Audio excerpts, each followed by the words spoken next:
Hi guys, it's Kanisha, the Beauty CPA here, and we are coming to you today. We're going to be talking about paying your future self. So, the importance of saving for retirement. I know you all are probably tired of me, so I brought a very special guest on to kind of help me talk about this subject because it's so important. Just to remind you all, if you're just joining me, for the past 2 to 3 weeks, I've been talking about tax planning. Okay, now is a great time to be thinking about tax planning. We have a lot of time left in the year, and you're probably just hot off filing that tax return last month, or you may have extended and you're filing in September or October. But if you look at that tax bill and you don't like what you see, that's a sign that you should be thinking about tax planning. So again, as I've mentioned before, I use a six-part framework when I identify tax savings, right? So I'll go through them briefly just to refresh your memory. Step one is entity structure. Step two was accounting methods. Step three was maximizing your tax deductions. Step four was looking at those tax credits. And now we're talking about step five, which is retirement planning. Today, we're going to talk about it in a general sense, right? We'll be talking about the tax implications of it and how it can save money on taxes on Friday. But just today, just to set the groundwork, right? Just to put your mind in the proper context. You got to know what that even means, saving for retirement. So, my special guest, his name is Ignatius Jackson, CPA. He has his own firm and he has the same passion as I do by helping small business owners with their taxes, with their accounting, with all things small business management. So, he's going to be helping us have this discussion today. Welcome, Ignatius. Hi, Kanisha. Thank you for having me. I'm happy to be here. Definitely happy to talk about this topic. This is one that's very near and dear to my heart because ultimately it's going to be how we build wealth as a community and just overall kind of help that wealth disparity that we have in the United States. So happy to be here. For sure, for sure. It definitely is um, kind of one of those, how do you achieve the American dream? Like when we stop working, we can't just like go back to the poorhouse because we can't physically work because we can't physically work anymore. We still gotta live the same quality life, if not better, right? When we stop working. So I do have, a couple conversation starter questions, but feel free to drop any gems that you want, right? Okay, so for Oh, there'll starters. definitely be some of those. So let's get going.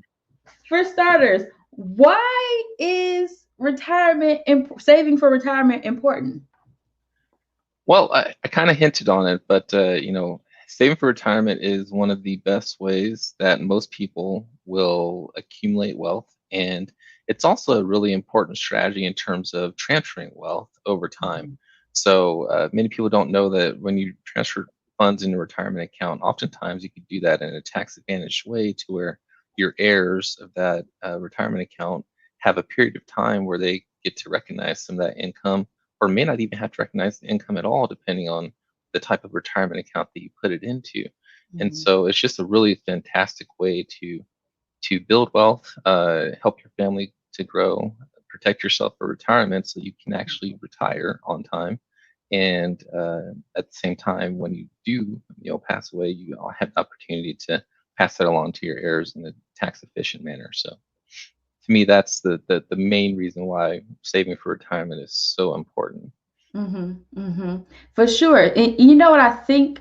I think there are a lot of like mindset blocks around this topic. If you got someone, so I serve exclusively beauty entrepreneurs, right? So that's your hairstylist, your spa owner, esthetician, nail tech.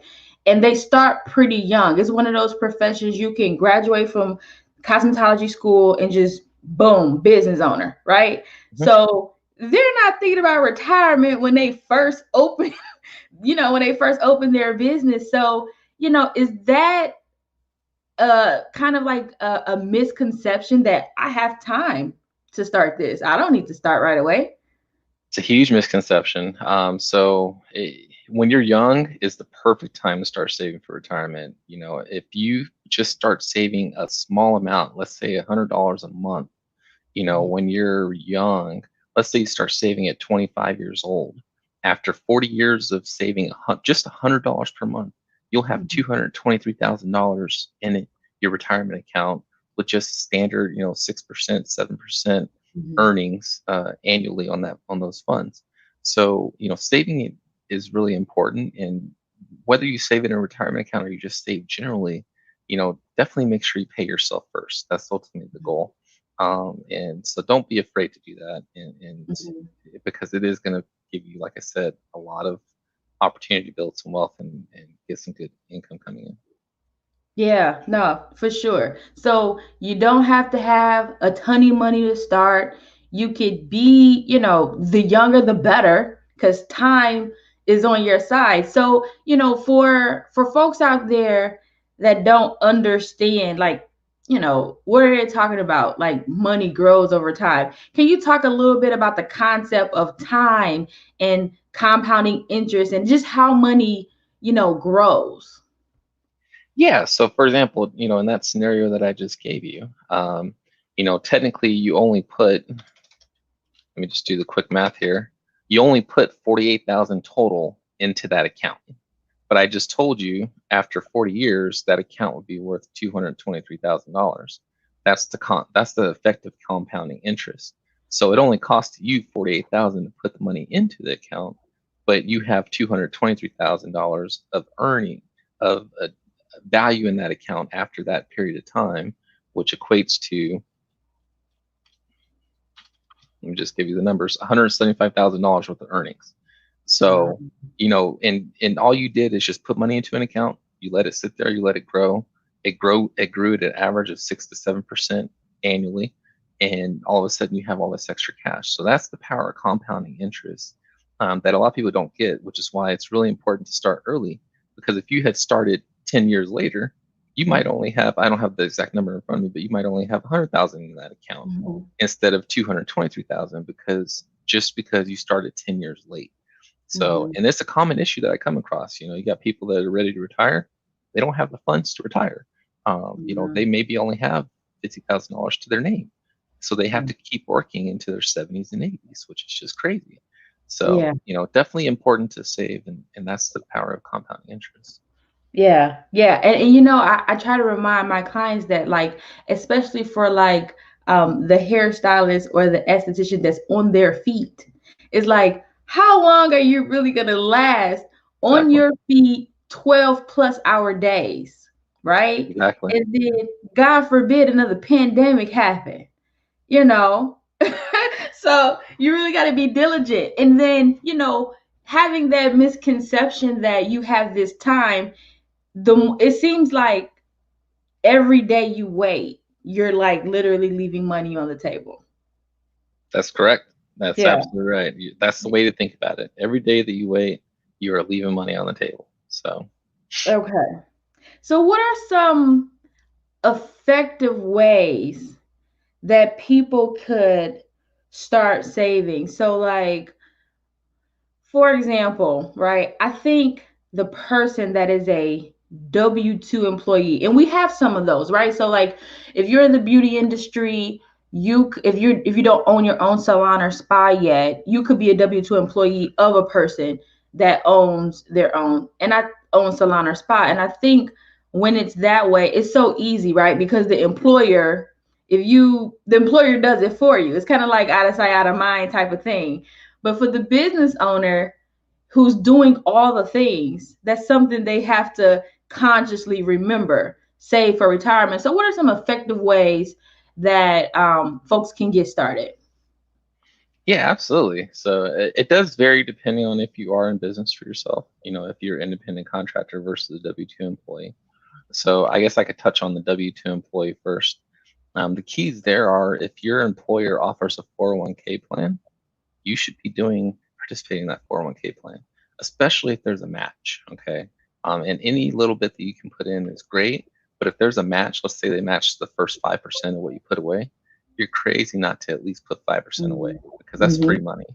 Okay. So if you work for an employer that actually has a match to their 401k, definitely participate in that and definitely at the very bare minimum put in the 5%. match or whatever it is. There's some employers that do 10% and 15%. There's really Wow. good employers out there that offer that to their employees as an incentive to save. So take advantage of Yeah. that. Outside of that, if your employer doesn't offer a 401k, there's great, retirement plans that you can do just as an individual. And even if your employer does offer a 401k, this is something you should also consider, doing a Roth IRA. So a lot of times people will think about the traditional IRA and take that tax reduction up front. But let me just tell you the power of the Roth IRA. If you're in a lower income tax bracket, especially, even if you're in a higher income tax bracket, the Roth IRA is very powerful depending on what you do with it. Mhm. So there's a lot of people think of retirement plans as just being invested in the stock market. I'm here to Mhm. tell you that you don't have to invest in the stock market. You can Mhm. invest in whatever you want to invest in. And so if you start putting money into a Roth IRA, right now you can do up to 6,000 a year.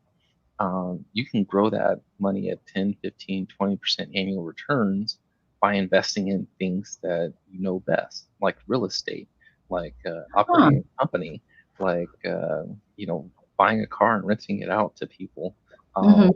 doing an Airbnb type thing. I mean, there's so many different things that you can actually do inside of your retirement account that people don't know about that will get you some great returns. And guess what? All those returns in a Roth IRA, what are they? 100% tax free. So Mhm. you pay a little bit of taxes on the front end, putting money in, but that all those returns on the back end, 100% tax free. That's pretty awesome. So, Wow. for the W-2 employee, that's what I would suggest. If you're self-employed, for some of the independent contractor beauty CPAs that are out there, or excuse me, not beauty CPAs, but beauticians that are out there, Mhm. you're the Mhm. beauty CPA. Yeah. So for those individuals, that are self-employed, definitely take the opportunity to think about your finances and consider, can you start your own 401k, which you can if you're an Mhm. independent contractor. You can start your own 401k. You can also have a Roth IRA as well. So, I would say starting out, if you don't have a whole lot of funds and you're self-employed, the first step I would say is put it into a Roth IRA. And here's the other nugget for Roth IRAs that people don't often think about or know. Any amount that you put into it, you can always pull out anytime you want.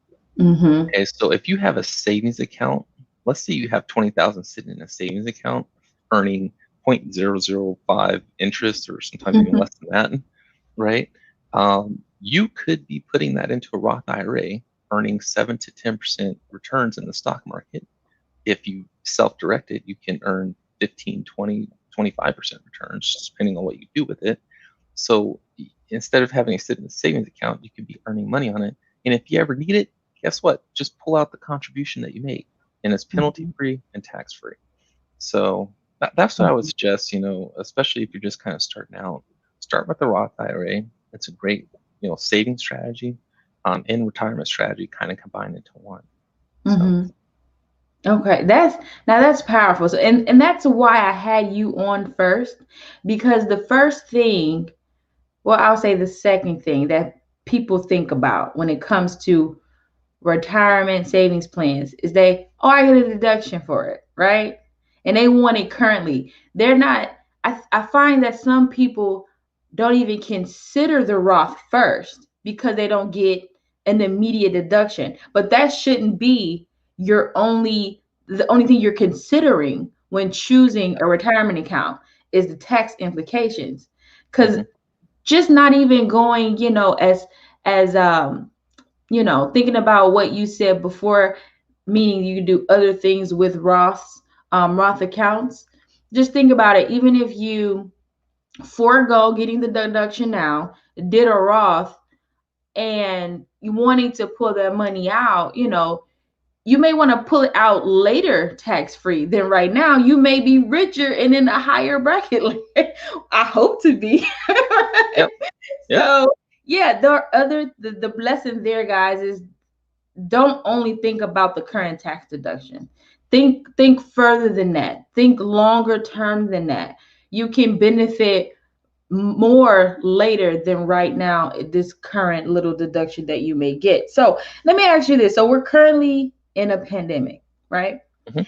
And people are, not looking for ways to save. They're just trying to make it. How would you should suggest someone still save during a time like this? Yeah, absolutely. I mean, it goes back to the old adage, any little bit that you can spare at any given point in time, you know, put it into some sort of account that's going to help you to grow it and earn money over time.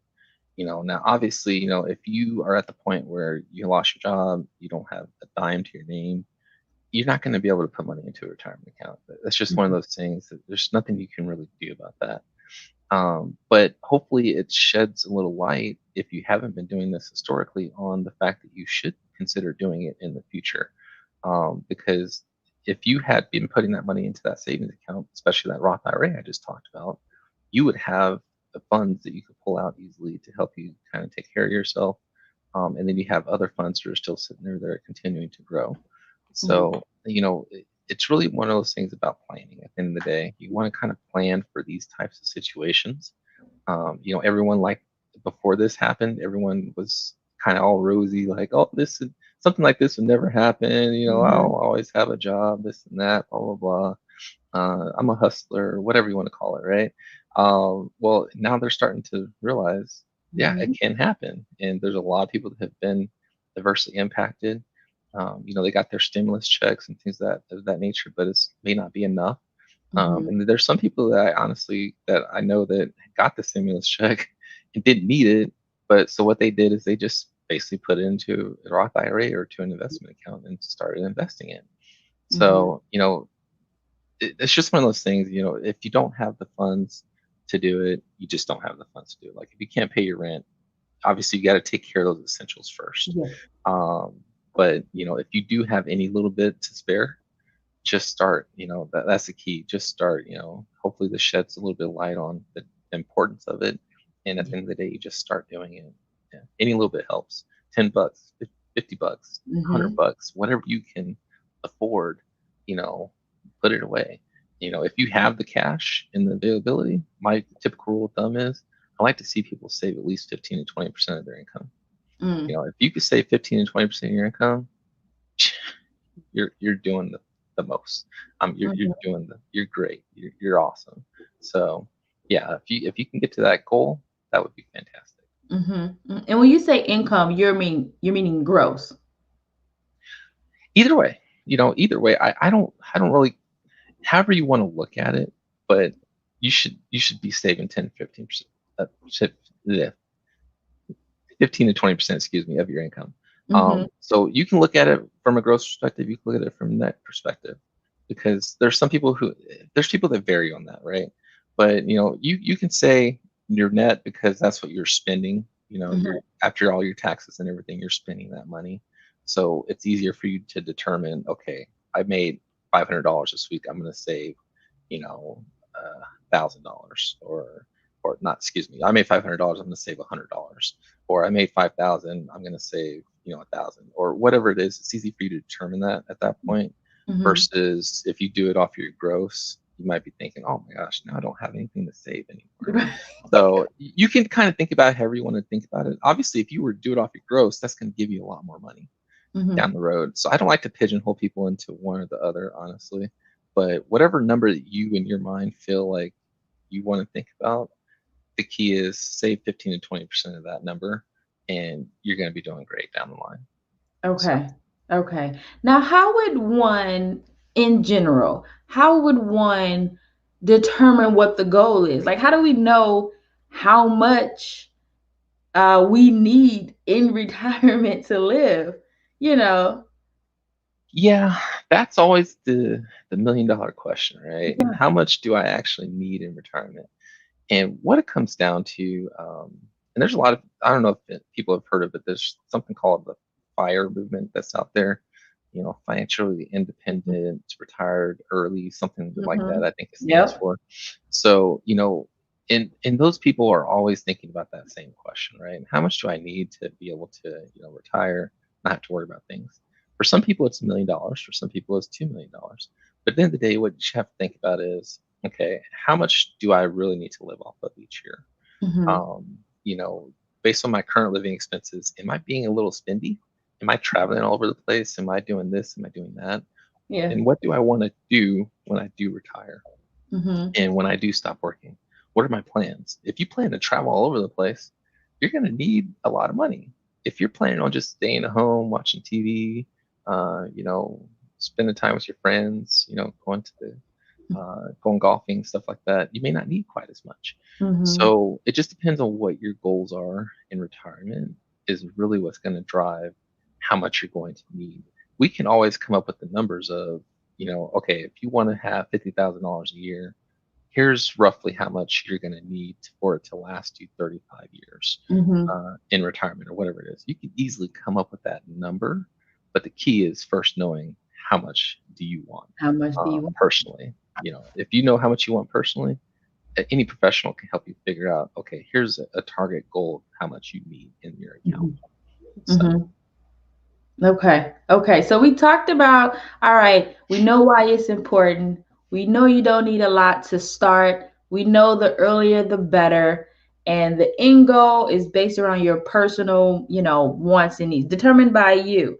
What's a good way for small business owners to actually like the infrastructure to take that money out of their account and transfer it over to whatever, retirement plan that you have with Fidelity or, Vanguard or whoever?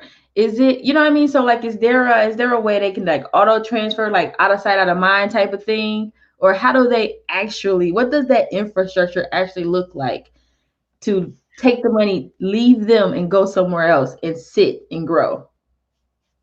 absolutely, yeah. There's a lot of the retirement account custodians that are out there and things of that nature will allow you to do auto saving, to where you can set up an automatic. For example, if you want to do $100 a month, like I was talking about, you can set it up to where it automatically comes out of your account. You can also set it up with if you're a W-2 employee, with your payroll processor for the company to have them directly deposit it into an account that's in your name. So you can do either one of those options to where it kind of out of sight, out of mind sort of a thing, where it's automatically going into it. Um, so there's definitely vehicles and tools that are out there that will Mm-hmm. allow you to do that. And even there's some like companies like, for example, Robinhood, where you can Mm-hmm. do like fractional share investing and things like that. Acorns, I think, is another example of where you can do some of that kind of auto saving, which is based off of your debit card spending. It basically rounds up to the next dollar and puts it into the Mm-hmm. Acorns account. So you just start saving and saving.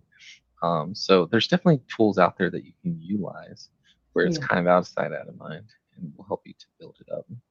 Yeah, I personally, I have acorns, and I won't lie. When I first got it, I wasn't even thinking about retirement. I think my friend had it, and I think you get like $5 if the person you send it to signs up or something. So that's how I got it because a friend sent it to me, so I just signed up so she could get $5.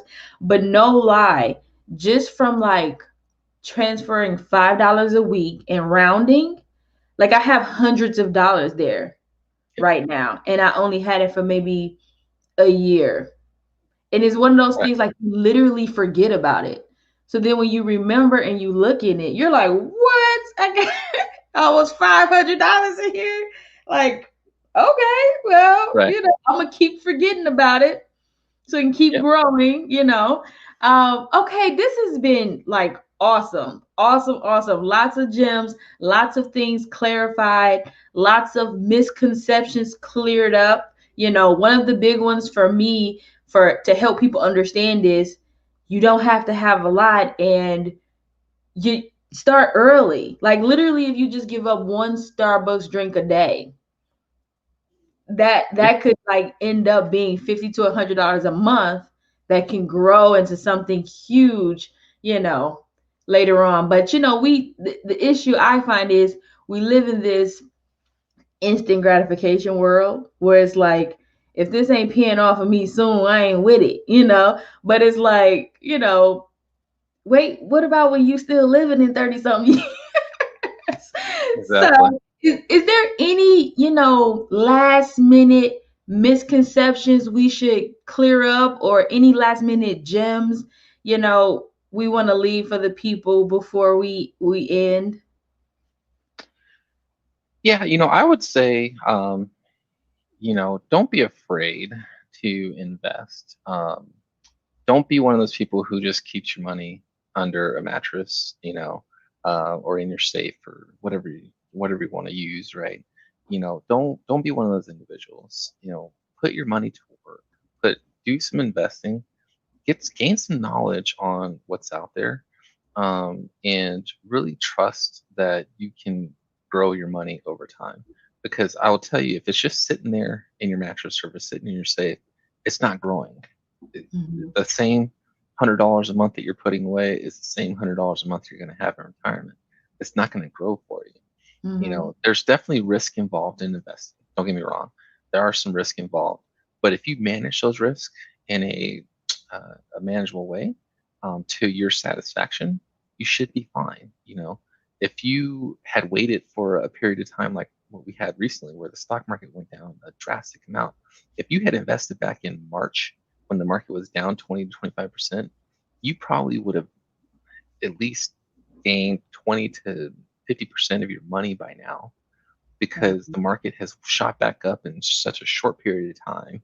Mhm. And I'm one of those people who took advantage of it. And I was out there, buying some stocks that I thought there's no way that this value is accurate. And sure enough, they've all shot back up. Wow. So you gotta do a little bit of knowledge gaining, a little bit of learning about what you can and can't do, Mhm. and it's going to help you long term. It's going to really Mhm. help you to, like I said, build that wealth, Mhm. be able to transfer that wealth to your kids or your spouse, in a tax efficient manner. And it's just Mhm. a phenomenal way to save and help you grow as an individual and help your family grow. So don't be afraid would be the last thing that I would say. Wonderful, wonderful. So I do like to, I'm going to write up some show notes and leave them in the caption. Is there like any resource we can point folks to, like read this book? It's great on educating yourself about, saving for retirement or just investing, period. Or check out this website. They have great, stock picks. Do you have any resource like that that you use personally? Yeah, so there's a couple of books that would be helpful. So a good example would be Think and Grow Rich is a Mhm. good example of something that's out there. There's another good example about retirement, using your retirement the way that you want to use it. It's gosh, what was the name of it? The name of the company that the owner that wrote the book is Directed IRA, Mhm. .com, I believe. Oh, oh, it's gonna kill me. I'll have to send you the Oh, for title so sure. you can put it in the For notes. sure. But I'm gonna find that title and send it over to you. But his name's Matt Sorensen. He runs Okay. a self-directed IRA, um, uh, organization out there, and so it's a really powerful book to show you or explain to you all the things that I mentioned here. And so those are a couple things that I would say to consider. Um, and then there's also a good tax planning book, by an individual named Mark Kohler, who called the Tax and Legal Playbook, which will really help you kind of understand legal entity structure of your business, some good tax planning strategies that you can implement. Having Kanisha, the beauty CPA, help you to implement. And so, but it's just a great book to kind of get you thinking about some things that you Mhm. can do. And he has a few other books that he's written as well. So Okay. those are some suggestions that I would have in terms of educating yourself a little bit and really kind of growing in that area. Wonderful. Well, Ignatius, thank you so much. You've given us more than I even expected. I mean, like you can get the real general stuff out there with a quick Google, right? But Hmm. like the really stuff that like the very educated on this subject, like the fact that you can use a Roth for like whatever, not just, what they tell you on Google, that's an eye opener even for me. I didn't really know much about that. So thank you so much for sharing your Absolutely. knowledge. Guys, if you want to learn more and you want to kind of follow Ignatius, because I'm sure he drops gems like this all the time, his handle on Facebook is at Ignatius CPA. And that's it. If you have any questions or comments, feel free to leave them in the comments and we'll follow up with you. In the meantime, you'll have the show notes in the caption with those resources that we spoke about. Thank you for joining us and have a great rest of the day. Bye, everybody.